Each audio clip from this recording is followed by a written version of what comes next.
Good morning students. This is my 19th lecture video on Java programming. So in this video we plan to discuss on thread synchronization, how to do synchronization with normal way, and another way is using anonymous class, how to perform the thread synchronization with use of anonymous class. All these things we are going to discuss. Before this videos we are started with threads. We know how to create threads and how to deal with multiple threads and how to use thread sleep method, the ways of creating threads using thread runnable interface and extending thread class. These are the ways we discussed the thread things. So in this video lecture we are going to discuss on synchronization. Okay, before that you should know what is mean by synchronization. Synchronization mean by that we are having multiple threads. For example, we are creating multiple threads in our Java code. Let's take we are created two different threads. So what synchronization, if you are creating a synchronization method, if the thread calls the synchronization method, so at a time one thread can be executed with use of synchronization method. Another thread, the second thread, will be go in the lock state. When the first thread got finished, then the lock will be released for the second thread. Okay, so what you will get the output, the first thread will execute fully. After completion of the execution, the second thread will start the execution and it will complete the execution. Okay, so until the first thread executes, the second thread is in the lock state. It will not be allowed to execute anything. Okay, so that is the performance of synchronization method. Okay, so let's see the example program for thread synchronization so that you can able to understand how it works. In the first program we are going to see with extending thread how we are making the thread synchronization. In the second example we are going to see with a anonymous class. Anonymous class mean by the class will not extend thread or implement runnable interface. The class will not deal with any threads. Inside the class we are creating thread object, and with use of that we are performing the thread synchronization. That also you can able to understand inside the example program what I going to show. Okay, so please go through this video carefully. It's very important. Thread synchronization is very important for VTU examinations. Okay, let's go for the first example. Before that, the definition we're going to see. As I told, synchronization is a capability to control the access of multiple threads to any shared resources.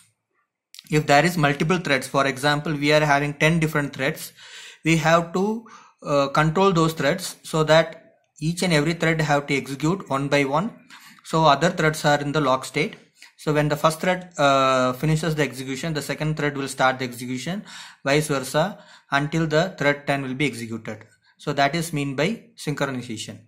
So next definition, Java synchronization is the better option where we want to allow only one thread to access the shared resource.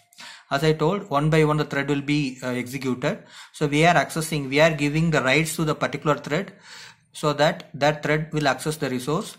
Mean by that thread will be executed, then we can able to execute the next thread. So only one thread will be executed at a time period. So that is said to be Java synchronization. Okay, so let's move for the example code. So synchronization method.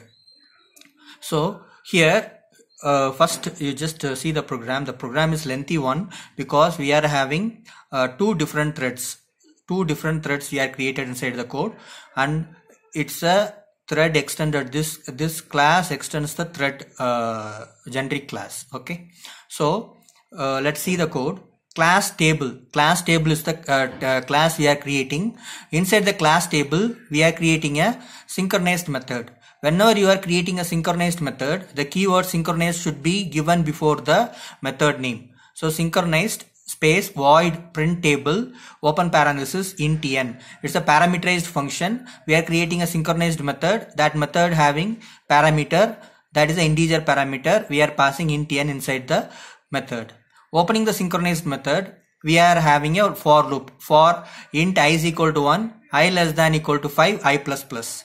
So we are having a for loop. So the for loop will be iterate from 1 to 5. So it will be iterate for 5 times. Okay. So 1, 2, 3, 4, 5. I less than equal to 5 we gave, so that it will be iterate until 5.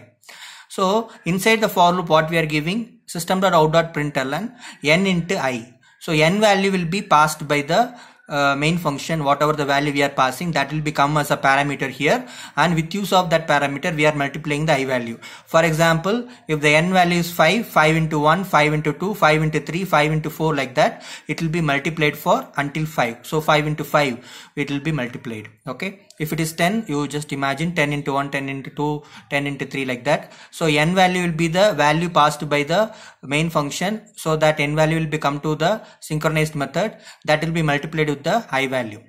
So inside the try block, we are giving sleep method, thread.sleep. So you know thread is a generic class, .sleep also a generic method. So inside that we are passing 400. So 400 is a nanoseconds. So until 400 nanoseconds, the thread will be sleep and it will execute the next iteration. For example, first time 5 in 1, if n value is 5, 5 into 1 will be 5, that will be printed. Then it will be wait for 400 nanoseconds. Then it will go for the next iteration. Okay, so like that, vice versa, it will be every execution, every single execution, the thread will wait for 400 nanoseconds. Okay, then we are closing the try block. We are creating a catch block. If there is any exception occurred in the thread.sleep, it will throw the exception, and that exception will be printed in system.out.println E. We are giving E is the exception object. Okay, then we are closing the catch block, closing the for loop, closing the synchronized method, and closing the class table. Okay, we are closing everything. So the table class is closed here. Inside this table class, we are having a synchronized method and a for loop and a try block that contains thread.sleep method that will be sleep for the thread will be sleep for 400 nanoseconds, and we are having a catch block inside the table class, and we are closing everything. Now we are creating the second class. Table class doesn't have any extent of thread or implementing runnable interface. That is a normal class. When we are coming to the second class, class mythread1 extends thread. Class mythread1 extends thread. Mythread1 is the second class name. Extends thread. So we are extending the generic class thread, so that inside this class we can able to perform the thread operation. Okay. So what we are doing here, we are creating the thread inside this particular method, particular class. Okay, so table T, we are creating object for the table T here. So opening of the class itself, we are creating object for the table T.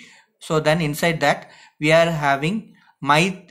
Mythread1 is the constructor. So class name and method name is if the class name and method name is same, means that is a constructor. So constructor we are creating. The constructor is a parameterized constructor. Inside the parameterized constructor, we are passing the object as parameter. Table T. Table is a first class. For that we are creating object T. Then this dot T is equal to T. This mean by the current object. So this dot T mean by the current object, whatever we are getting, that object will be allotted to T. Okay. So we are closing the constructor. Then we are opening a run method. What the run method will do? Run method will call the print table method. Print table method is in the table class. Print table method is in the table class. That is a synchronized method that we are calling from run method by passing 5 as a parameter. Okay, so this is the first thread creation. So this is the first thread what we created. The first thread will pass 5 as a parameter. Okay, let's see for the second thread. Second thread creation, we are creating one more class.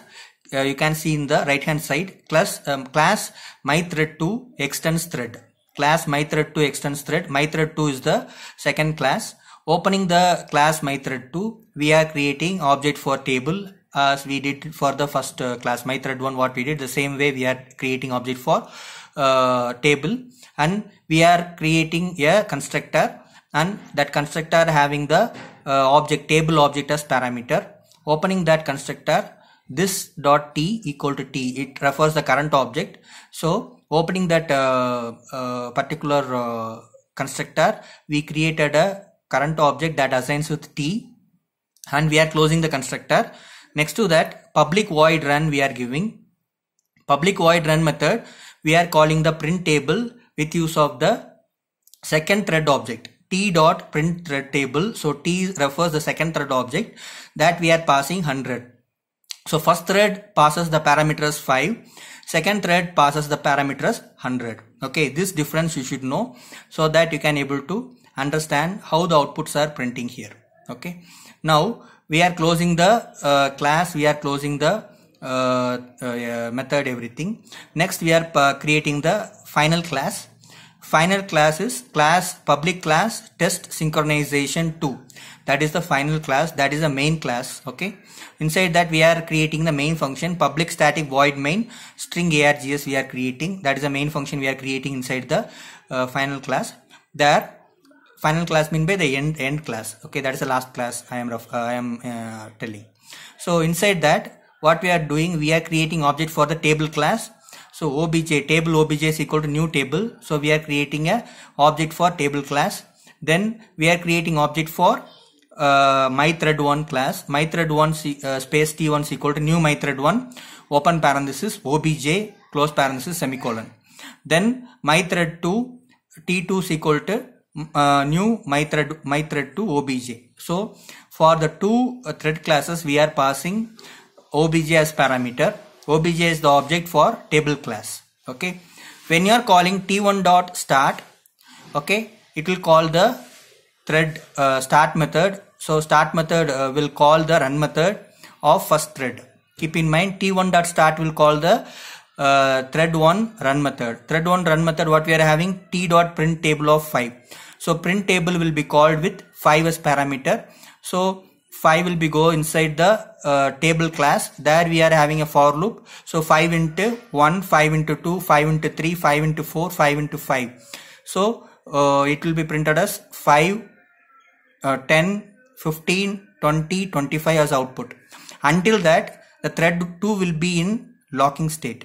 Okay, when the first thread got finished its execution, the second thread started its execution. When the second thread started the execution, it will start with the t2 dot start. T2 dot start will call the second main mythread2 run method.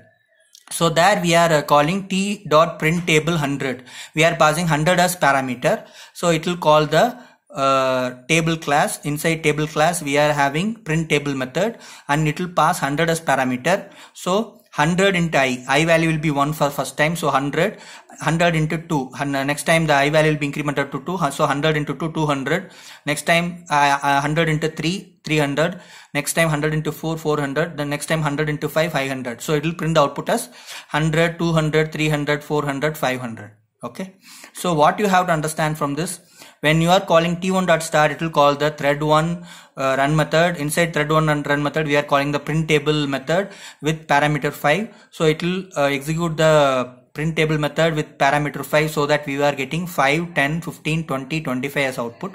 Until this execution, thread 2 will be in the lock state. After printing 25, the thread 2 will be released from the lock and it will just called by the t2 dot start. When t2 dot start will call the run method, we are having inside the run method we are just having t dot print table of 100.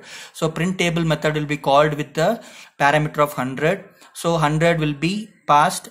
There we are having n into I. So 100 is n. So 100 into 1, 100 into 2, 100 into 3, because I value will be incremented for every time. So 100, 200, 300, 400, 500 you will get as output. Okay.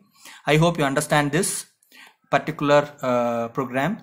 This is the program for synchronized method, a class which contains synchronized method. Okay, let's move for the next example. So this is the next example. We are having synchronized method using anonymous class.